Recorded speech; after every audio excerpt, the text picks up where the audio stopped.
En Joseph Stiglitz, más de hablar del libro que se llama Los Felices 90, Joseph Stiglitz es una persona que a la cual respeto bastante, junto con Amartya Sen también, que seguramente voy a estar comentando algunos textos de él. Me ayudaron bastante para entender un poco más, comprender algunas situaciones que están fuera del ámbito de la contabilidad, pero que, sin embargo, como hay personas que son premios Nobel, personas que ven temas sociales, que ven temas de tratar de explicarnos cómo anda el mundo hoy en día, y se dan el lujo de poder referenciar algunas cosas de la contabilidad.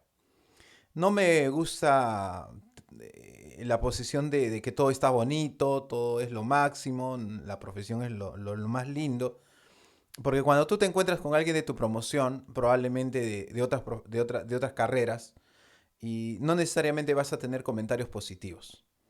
Ocurren desde todo tipo de comentarios, ¿no? Por ejemplo, el contador, yo me acuerdo una vez en una anécdota de un encuentro de mi promoción en la universidad.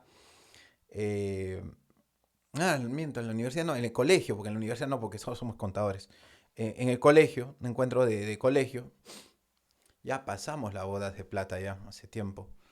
Y en ese encuentro de secundaria, me encuentro con uno de mis amigos y él no sabía que yo era contador. Él no sabía que yo era contador. Y entonces, por ejemplo, ahí viene el primer epíteto que no me gustó, pero bueno, tengo que asimilarlo porque no es la primera persona que lo dice y lo voy a ver desde el punto de vista de mi compañero y también quiero compartir ideas de Stiglitz. Una persona que, la verdad, me, me llama bastante la atención. Tengo una admiración también sobre él, sobre Amartya Sen y sobre otros autores que voy comentando, que no necesariamente son contables. Bueno, mi compañero de promo, lo primero que me dice, ¿sabes qué? Yo tengo mi empresa, él tiene una empresa de seguridad, provee todo lo que son equipos de seguridad para otras empresas.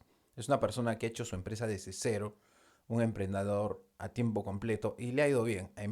Empuje, empeño, ha habido problemas, pero le ha dado así duro hacia adelante y le va bien. Incluso se animó en el colmo de los males, incluso se puso a postular, por ejemplo, para Yo Soy, no le fue bien. Llegó incluso a la tele, pero no le fue bien, lo bajaron. Pero es una persona bastante empeñosa. Y esta persona me dice, Dionisio, disculpa, ¿sabes qué? Tengo un problema con mi contador. Él no sabía que era contador. Sí, no entiendo esta persona. Esos son los socios de la SUNAT. Los socios de la SUNAT. Los contadores son los socios de la SUNAT. Sí, son personas que yo debería ganar tanto, pero hay una parte que hay que darle a la SUNAT. O sea, son los amigos de la SUNAT, ¿no? Y viendo que la SUNAT fuera algo negativo. Y luego no le comenté qué yo hacía, ya a qué me dedico, particularmente un buen tiempo de mi labor profesional. Como ustedes saben, yo desarrollo talleres. Y entonces luego de la conversación ya le digo, ¿sabes qué? Yo lo que hago, soy contador y trabajo con contadores, enseño contadores, dicto con contadores. Bueno, viajaba, porque ahora no se puede viajar, viajo en distintos colegios de contadores, estoy en distintas universidades, estoy también en institutos, estoy en empresas, tocando diferentes temas de mi profesión. Ah, peor aún, güey, porque tú les enseñas a que sean los socios de la SUNAT. Y lo veía así. Y mira que cómo lo ven nuestra profesión y seguramente te ha visto. Y el título del video, ahí está el texto, nuevamente te digo, para verlo. Está bien, lo traje, está un poco guardado, mal guardado, pero me encantó. En la página 168 nos habla de algo que referencié también en un texto hace tiempo, que se llamaba Mi primer curso de contabilidad engañosa. Lo escribe Amartya Sen. Cuando leí este texto, me llamó bastante la atención. Joseph Stiglitz es premio Nobel de Economía en el 2001, es profesor de la Universidad de Columbia, ha sido asesor económico del gobierno de Bill Clinton, ¿no? Y también ha sido economista jefe y vicepresidente senior mundial. El problema creo que el pensamiento de Stiglitz, al ser una persona bastante centrada en el tema de economía, lo interesante y que me llama la atención es cómo se traslada a otro ámbito. No simplemente se cierra en números, sino da a conocer otras perspectivas. De entre ellas, por ejemplo, ve y busca cuál es la causa de la crisis, ya que puede ser entendida pasada, porque estamos hablando de una época de casi 10 años atrás. Y también es importante entender que como lo estamos viendo en la actualidad y lo estamos viviendo y han salido ya algunos economistas a mostrarlo en la historia del Perú, que Stiglitz obviamente no refería al Perú, pero nosotros tenemos siempre una suerte de oscilaciones en la economía. Siempre, por eso enfrentamos con un optimismo lo que estamos viviendo ahora, porque va a llegar un momento en que esa bajada vuelva a subir, o sea, va a haber una subida en la economía. Y eso está probado científicamente, no es algo que sea solamente a cual, tenemos que esperar, tenemos que amortiguar y de acuerdo a eso crece. ¿Te acuerdas de lo que, bueno, algunos de ustedes lo van a ver en el libro de Historia del Perú probablemente, el tema de que hubo una época en la cual estuvimos con inflación, estuvimos al borde, mucha gente se fue del Perú y luego de ahí nuevamente nuestra economía fue para arriba, hemos vivido una época de bonanza, ahora estamos abajo, bueno, no tan abajo porque realmente la economía se maneja de manera ordenada y luego sube. Y es así.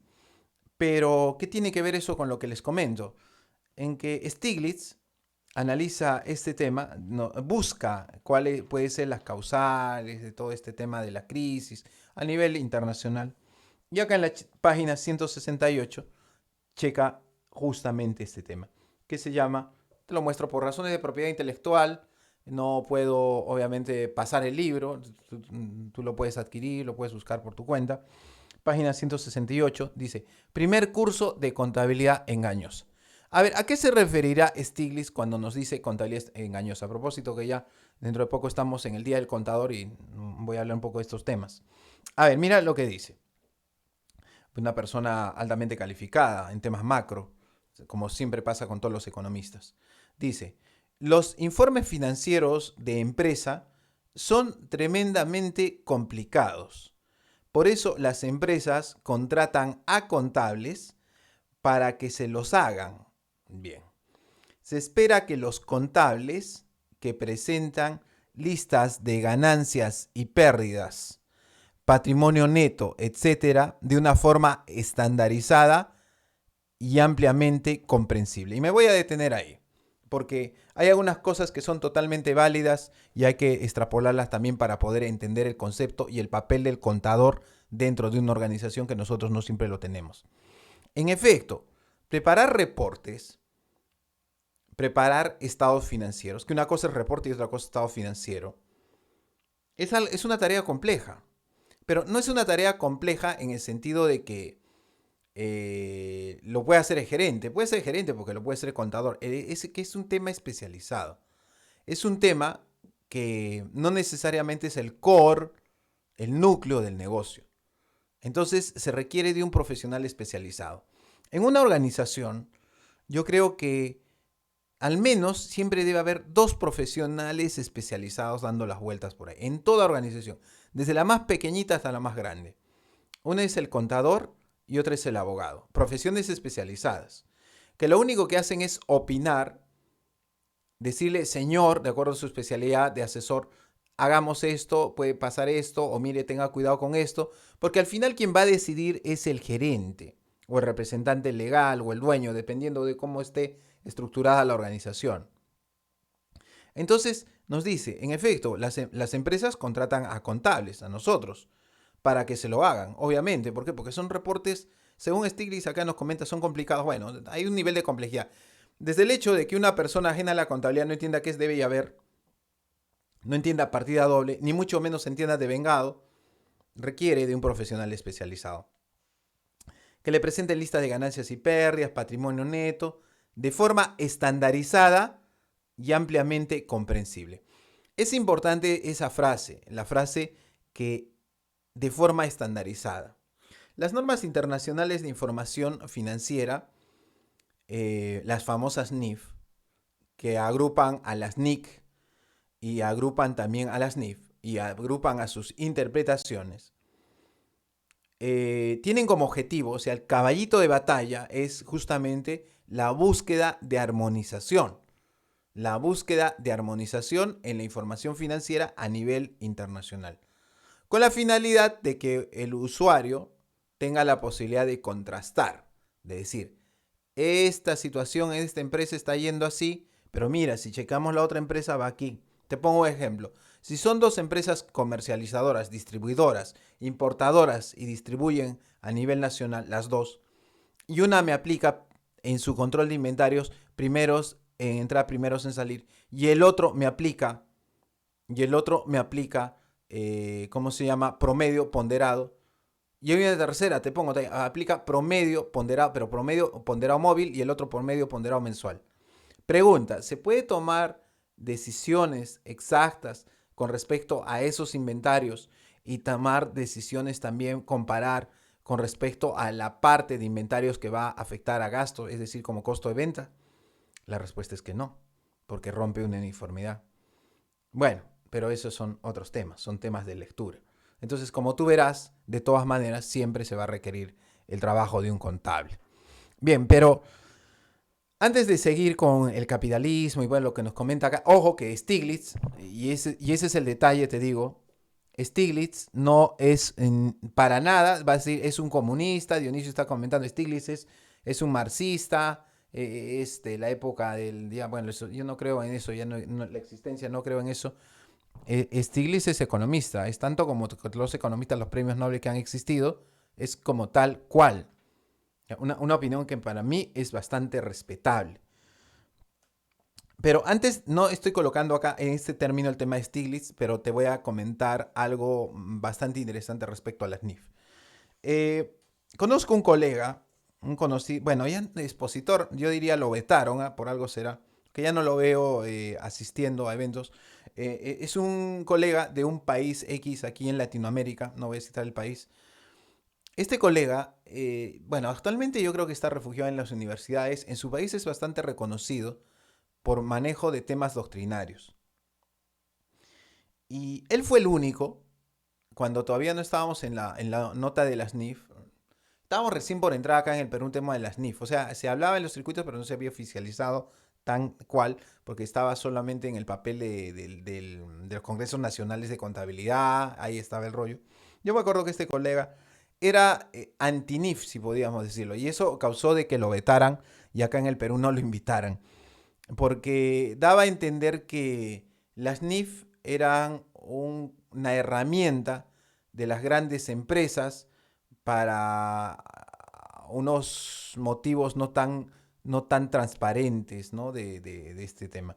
Tú sabes, las regulaciones, y las NIF son también una regulación, siempre tienen intereses detrás. No sabemos cuáles, pero siempre. Sale una ley y luego decimos, pero esto benefició a fulano, esto benefició a mengano. Y uno se pregunta, las NIF también son normas, son estándares. La pregunta es a quién beneficia.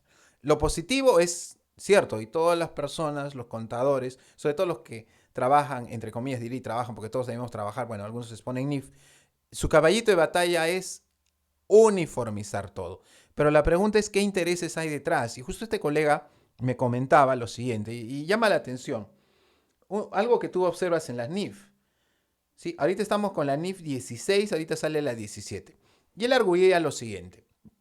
No es Stiglitz, no es Dionisio, te comento de un colega X. Así como decía Magali, te dice, te ve, te dice sin confirmar. Decía, este, a ver, Dionisio, ¿te has puesto a pensar, Dionisio? Sí, colega, yo lo veía, después de eso me dejó pensando, ¿no? Dice, ¿te has puesto a pensar por qué las NIF no regulan algunos sectores económicos? Porque las NIF, yo digo, bueno, las NIF, pero las NIF, pues imagínate que las NIF se basan en principio. ¿Cómo le voy a pedir que las NIF sigan una estructura algo parecido a lo que pasó con los principios que rigen en Estados Unidos, que basado en reglas regulan todo? ¿Y cómo podemos pedirle a una NIF que está emitida en Inglaterra, desarrollada obviamente por un equipo, validado todo, lo que es totalmente respetable, que regule todas las actividades económicas en el mundo? Yo lo veo un poco difícil. Lo veo un poco difícil. Pero él me decía, dato importante, como dicen por ahí en redes, decimos en YouTube, dato perturbador. ¿Por qué la minería al 100% no es regulada? Por citarte una actividad. La minería es una actividad muy diferente a todas las otras actividades económicas que nosotros llevemos una contabilidad, por una sencilla razón. La minería no es que Llevar contabilidad de minería, lo más sencillo, solamente tiene que saber cómo sale el mineral costear. No, es una parte. Aquí en el Perú, la Ley General de Minería plantea etapas para el proceso. Obviamente para los mineros formales. Está el cateo, prospección, está la exploración, está el desarrollo, recién de ahí viene la explotación y luego viene el cierre de mina. Ese es el proceso que se trabaja en minas. Es el trabajo que se hace en minas. Y como te digo, desde el punto de vista, por ejemplo, de llevado de contabilidad en mina, yo he trabajado, por ejemplo, con algunos colegas en el tema de formalización de empresas, o sea, de que vendían lo informal y llegaron a formalizarse en el tema minero, por eso que conozco esto. Entonces, y ahí es bien difícil. Una cosa es cuando todo te arma bonito, pero ahí no. Entonces, por ejemplo, me dice, por ejemplo, en minería, ¿todas las etapas están reguladas? No, creo que solamente en ese tiempo, colega, obviamente ha cambiado el tiempo, en ese tiempo solamente estamos hablando de una NIF 6 que hablamos de exploración. O sea, no había ni de la etapa previa, bueno, acá en Perú nosotros lo llamamos la etapa tenemos cateo, prospección, hasta que pidamos permiso, luego vamos a exploración, luego vamos a desarrollo, que es una inversión, meterle todo lo que es activo fijo, activo inmovilizado, para ya preparar listo para explotar. Entonces te dejaba pensando, ¿no? No, pero en explotación ya aplicas otras NIF, pero no hubiera sido interesante que regulen todo, me dice. Porque cuando tú no regulas algo, lo que pasa es que ahí empiezan a ver los tratamientos. Por ejemplo, se hace así, se hace A, se hace B, se hace C, y de ahí de pronto tomas el A, luego cambias al B, luego cambias al C. O sea, no hay un tratamiento uniforme. De hecho, si nosotros comparamos las normas internacionales de información financiera, cuando eran las NIC, por ejemplo, por ahí vamos a hacer un suerte de arqueología. Por ahí tengo un texto del libro verde de las NIF. Voy a sacarlo uno de estos días así de madrugadita. Vamos a hacer un comentario. Ahorita no lo he sacado, ahorita tengo en la caja todavía. De ahí tengo el libro verde todavía, el libro verde, porque había otro libro anterior, que muchos colegas que trabajan ni siquiera lo han visto, que cuando acá la Junta tradujo al español. Y en esos libros todavía tú encuentras que una NIC con C, no NIF, te toca tratamiento alternativo y tratamiento preferencial y tratamiento referencial. Y cuando tú abres a dos o tres cosas, nosotros, por ejemplo, en tributación, cuando tú ves dos, tres caminos que dice la norma, decimos planeamiento. Si quieres, haces este. Si quieres, haces este, es lo que te conviene. Rompe uniformidad. Entonces, justamente, el colega me dejaba pensando, me dejó pensando el colega. O sea, en resumen, luego una entrevista posterior me dijo, es como Matrix, ¿no? Te toma la pastilla, algo así.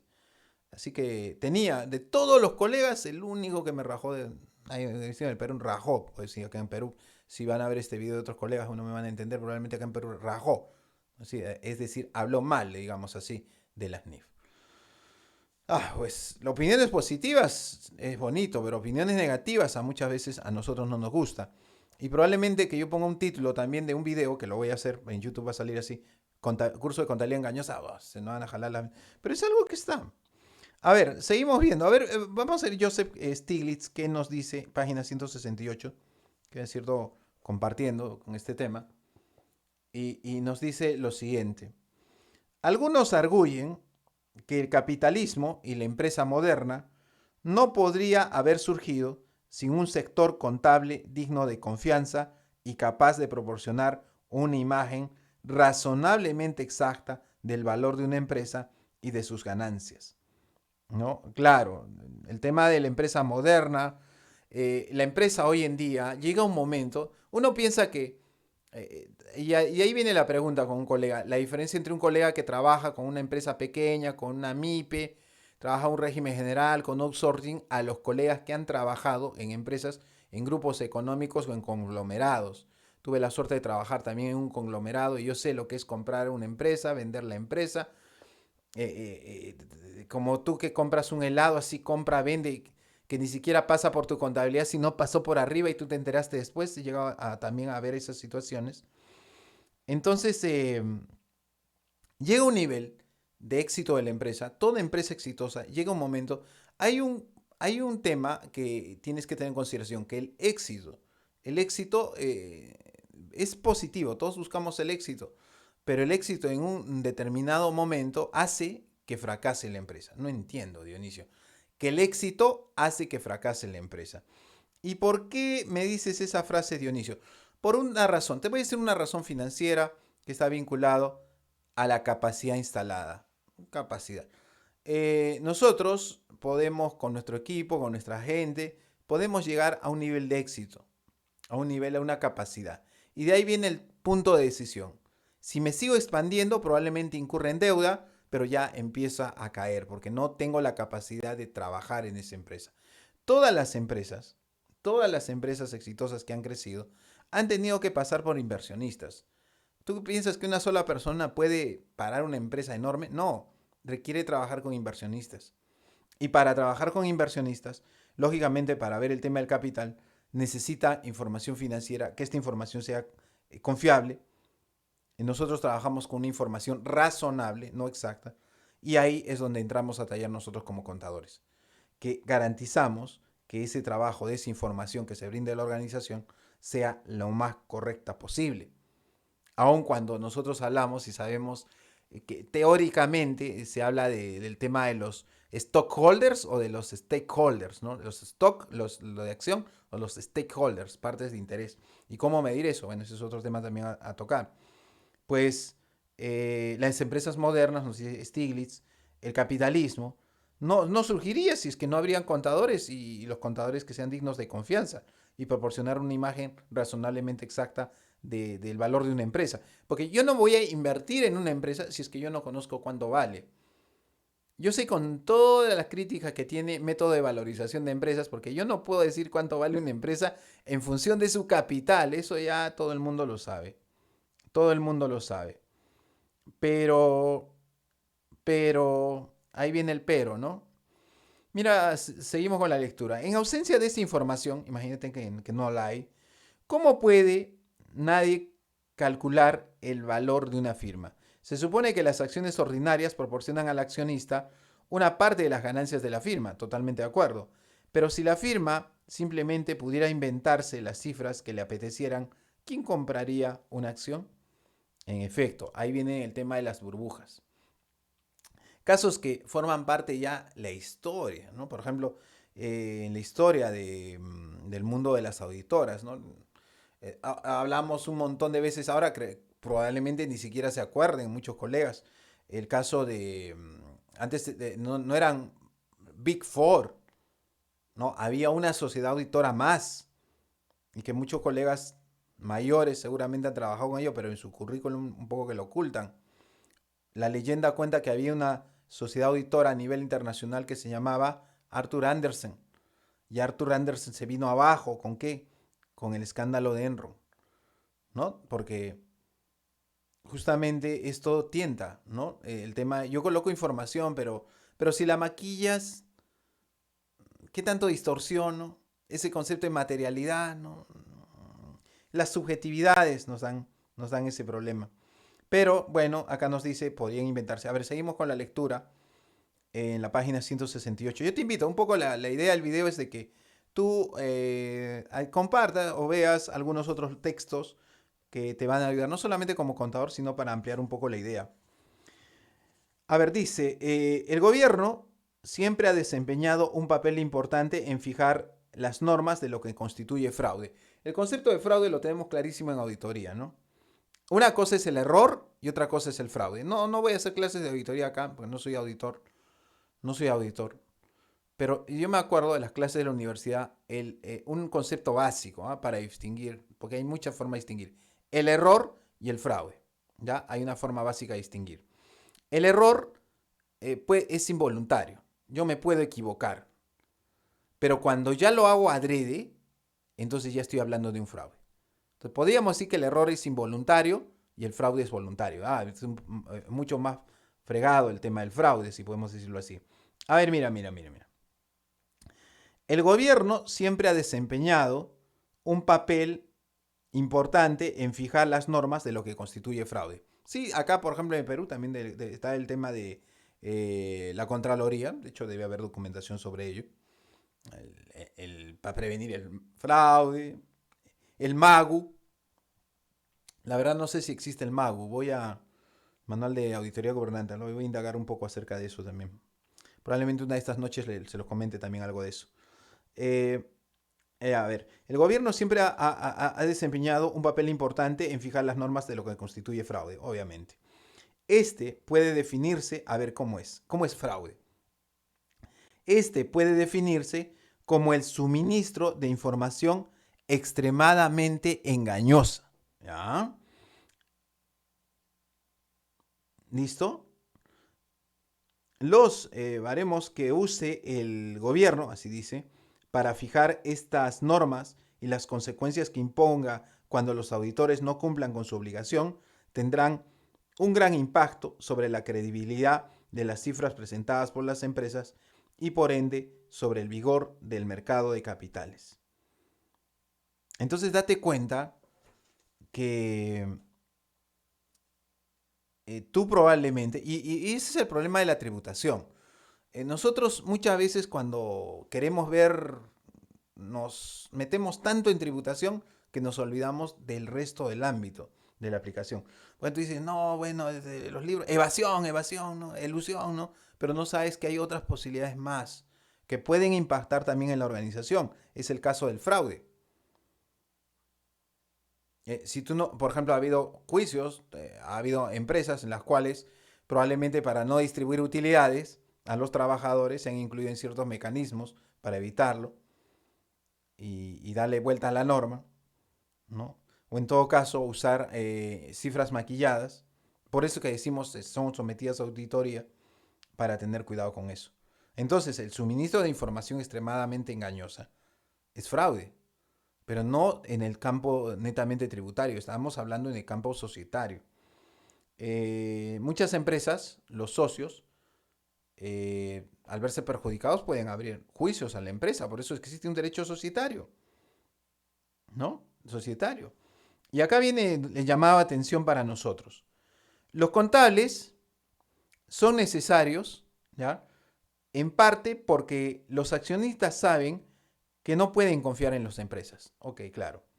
Sencillamente, y a despecho de la legislación contra el fraude, existen incentivos demasiado acusados para proporcionar información engañosa.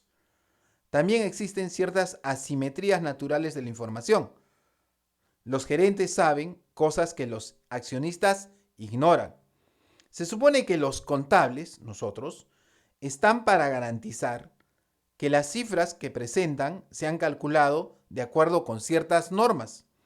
Unas normas y prácticas contables adecuadas reducen las asimetrías de la información y ayudan a un mejor funcionamiento del mercado de capitales. Hay una asimetría de la información, claro. El accionista sabe una cosa y el gerente sabe otra. Y ni qué decir de las otras partes interesadas que nosotros llamamos los stakeholders. Los trabajadores, por ejemplo, la SUNAT, sabe mucho menos. Entonces la idea es que el contador, y eso se dice en teoría, ¿no? Por eso las normas internacionales de información financiera, nosotros decimos que deben de trabajar, las normas internacionales de información financiera deben trabajar de manera, que ¿cuál es la idea? Uniforme, ¿no? Uniforme. Que reduzcan esa simetría, o sea, que la información sea pareja. ¿Tú sabes la norma internacional de contabilidad número 1 que se llama presentación de los estados financieros? Voy a marcar aquí una palabra bastante fuerte que nos chanca un poco al tema de los contadores y no sé si dice las NIF, pero bueno, ahorita lo voy a leer. Y bueno, volviendo al tema, las normas internacionales de información financiera, la NIC número 1, que se llama presentación de estados financieros, la NIC número 1, presentación de estados financieros, nos habla acerca de estados financieros, obviamente, Dionisio, pero no al concepto de estados financieros global, o sea, no a todos los estados financieros. Nosotros como contadores tenemos que saber la diferencia entre los tipos de estados financieros. Y las NIF, la NIC número 1, hace claro este encuadre. Dice, estados financieros, se entiende que son los estados financieros de propósito general. Y ahí queda. Porque yo no sé qué hay fuera de esa denominación. ¿Tú te diste cuenta de eso cuando revisaste la NIC número 1? ¿O sigues pensando que La NIC número 1 es para todos los estados financieros, el curso que aprendiste en la universidad. Dirigiéndome a los contadores, obviamente, porque los que no son contadores, bueno, para eso existen los contadores, para que les expliquen, ¿no? Entonces son cositas que hay que revisar, cosas básicas. ¿Sabes qué? Y con esto, ya para cerrar un poco la conversación, dice lo siguiente, página 168, primer, segundo, tercer párrafo. Por razones de propiedad intelectual, como les dije, no puedo publicarlo, pero lo leo, lo comparto para que ahí te estoy colocando el texto del libro para que tú puedas, si deseas, adquirirlo. Por desgracia, en las dos últimas décadas, o sea, digamos 1980, los 80 y los 90, las fuerzas que trabajan a favor de una información exacta han sido sistemáticamente socavadas. Ahora, ¿cuáles habrán sido? No lo sabemos. No lo sabemos. El libro, y yo voy a seguir comentando esto porque es la Semana del Contador y que este capítulo me marcó bastante hace unos años atrás y yo quiero compartirlo. Estamos hablando de casi 15 años después y me marcó bastante. Escribí algunos papers, como se dice, en papeles sobre esto, en una época en que me daba tiempo para escribir papers y usé este texto como referencia del curso de contabilidad engañosa para hablar de sistemas de información. Y la verdad que me ayudó bastante estos conceptos, a abrirme bastante la mente.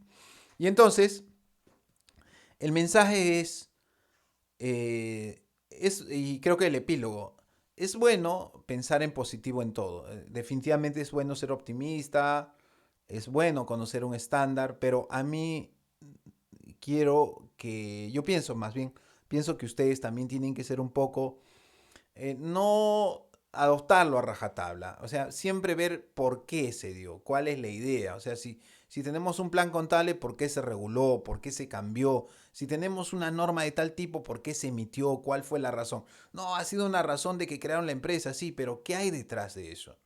Hay que tener un papel un poco más activo. Yo creo que la profesión contable está llamada a ser, porque somos profesionales en temas de información, más que otros profesionales. Y como lo dice Joseph Stiglitz, que no es cualquier persona, cualquier hijo de vecino, y me parece su recomendación importante, nosotros como contadores tenemos una gran responsabilidad ante la sociedad y ante los inversionistas de la empresa, en mostrar información que sea acorde a lo que pasa en la empresa y no sesgarnos a determinados intereses, que a veces lo hacemos de forma involuntaria. Tú has visto algunos tratamientos de las NIF y alguna vez te has puesto a pensar si esto en beneficia a alguien o no, en el fondo, ¿no? Te has puesto a pensar, sobre todo cuando hay tratamiento A, B, C o por qué no se regula. No quiero decir que las NIF sean malas, no, es nuestro... las NIF son algo que vamos a vivir, es algo positivo. Las NIF nos ayudan a nosotros a poder justificar nuestro trabajo. La única manera que un contador argumente su trabajo, porque nosotros no podemos argumentar con normas tributarias, es con normas internacionales de información financiera, porque aquí en el Perú tenemos algo que es el plan contable, pero se basa en IF. Entonces, pero hay que también tener mucho cuidado. Este texto nos da algunas luces de ello y esta semana voy a estar comentando, dado que ya viene la semana del contador, creo que vamos a hacer una conferencia de eso también y de otros textos por ahí, que nos hablan de estos temas de contabilidad engañosa, que hace mucho que no se toca. ¿No? No he visto últimamente casos, por ahí algunos escándalos, ¿no? El tema de Enron, el tema de Arthur Andersen, ¿no? Y ahora por ahí que sale también algunas noticias de algunas de las Big Four que cometen errores, pero vamos a hacer un poco de historia hacia atrás. Y como siempre, viendo nuestra profesión, tratando de ver las cosas adecuadamente con nuestros jefes y decirle, al final ellos deciden, pero nosotros debemos de comentarle y asegurarle, esto está mal, señor, porque hay dilemas éticos. Ese es otro tema también bastante interesante en el ejercicio profesional.